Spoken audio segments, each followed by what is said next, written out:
मध्य प्रदेश के सारे शराब अहाते और शॉप बार बंद होने जा रहे हैं। शिवराज सरकार ने कैबिनेट बैठक में यह बड़ा फैसला लिया था। जोर देकर कहा है कि लोग शराब खरीद सकेंगे लेकिन दुकान पर बैठकर नहीं पी सकेंगे। देखिए इस रिपोर्ट में। मध्य प्रदेश में सरकार ने 7वीं हट की शराब से बचने के लिए अहाते बंद करने का ऐलान कर दिया है। सरकार ने आखिरकार 25 साल पुराने कांग्रेस सरकार के शराब दुकानों के साथ शराब पीने की अहाता संस्कृति को समाप्त करने का फैसला कर ही डाला। बीजेपी सरकार को 1998 में शुरू हुए अहाता कल्चर समाप्त करने में काफी वक्त लग गया। देर आए दुरुस्त आए की तर्ज पर किया गया ये फैसला स्वागत योग्य है, लेकिन ये आधा अधूरा फैसला है, जिसके चलते पुलिस और आबकारी अमले को लूट की छूट देने की आशंकाओं को हवा मिल गई है।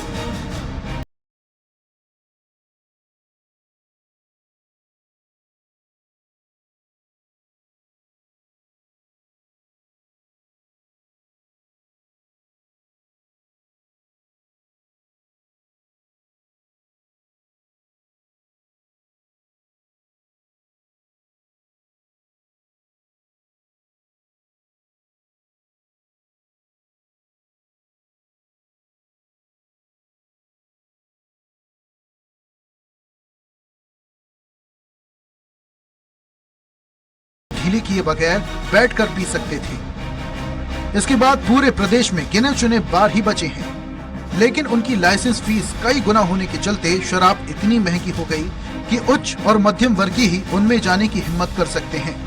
जिस शिवराज सरकार ने अहाता संस्कृति को पाला पोसा, अब वही इसे समाप्त करने के लिए अपनी पीठ थपथपा रही है। जरा सुन लीजिए सीएम साहब को उन्हें अचानक अहाते में कितनी बुराई नजर आने लगी।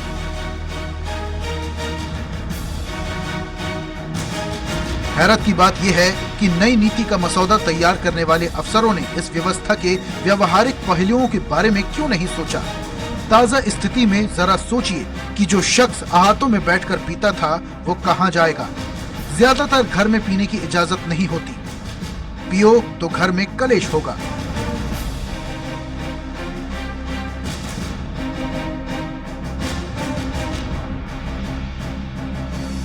नोक झोंक, झगड़ा और मारपीट जैसी घटनाएं, फिर ऐसे में मदरा प्रेमी क्या करेगा। चलती कार में पीने की प्रवृत्ति बढ़ेगी।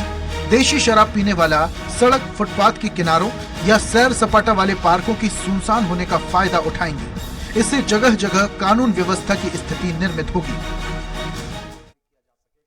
भाई माहौल खराब हो जाएगा और फिर पब्लिक है ना रोडों पे पिएगी तो उससे माहौल खराब होगा, लेडीजें निकलेंगी, छेड़छाड़ होगी, अपराध बढ़ेंगे, लोग हर किसी को मारा पीटी करेंगे। अब हाथे में तो ऐसा है कि इंसान पी के घर निकल जाता है ना, घर पे अपना खाना वाना खा के सो जाता है। अब रोडों पे पिएंगे या इधर उधर मैजिक में पिएंगे, कोई गाड़ियों कारों में पिएंगे तो उससे अपराध बढ़ेंगे।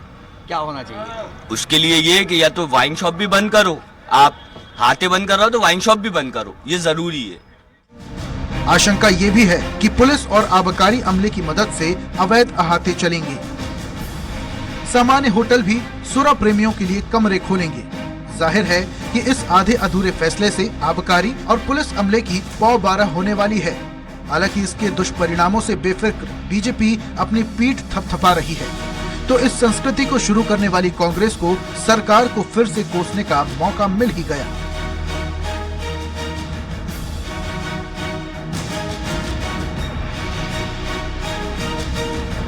सरकार के फैसले से ही शी ड्रिंक वालों की सेहत और फितरत पर कोई अंतर नहीं होगा, लेकिन बेवड़े वाले वर्ग के लिए सरकारी प्रतिबंध की गांठ तलाशने की गरज से कई गलत मार्ग खोलने का पुख्ता प्रबंध कर दिया गया है। शराब लॉबी वो तरल कुबेर वाला ठिकाना है जिसके मुंहपाश से मुक्त होना नामुमकिन हो चुका है। और ये बात राजस्व की ही नहीं बल्कि उस राज की भी है जो इस लॉबी के कर्ता धर्ताओं के शुभ लाभ की आड़ में कुछ लोगों के आर्थिक हितों के संवर्धन का बहुत बड़ा माध्यम है। दरअसल ये शराब नीति उस नीट शराब की तरह है जिसे पीकर कोई ये कहते हुए खुद की प्रशंसा कर सकता है कि ऐसे वो पानी की खपत को कम कर रहा है। बाकी तो बंद होने जा रहे अहाते और उनके मुकाबले सीना तान कर खड़े बार को देखकर एक शेर मौजूद है, कुलची बुरा किया जो ये तिनके जला दिए, था आशियाना लेकिन तेरे दामन से दूर था। स्वराज एक्सप्रेस के लिए भोपाल से अतुल पाठक और संजय डोंगर दिवे की रिपोर्ट।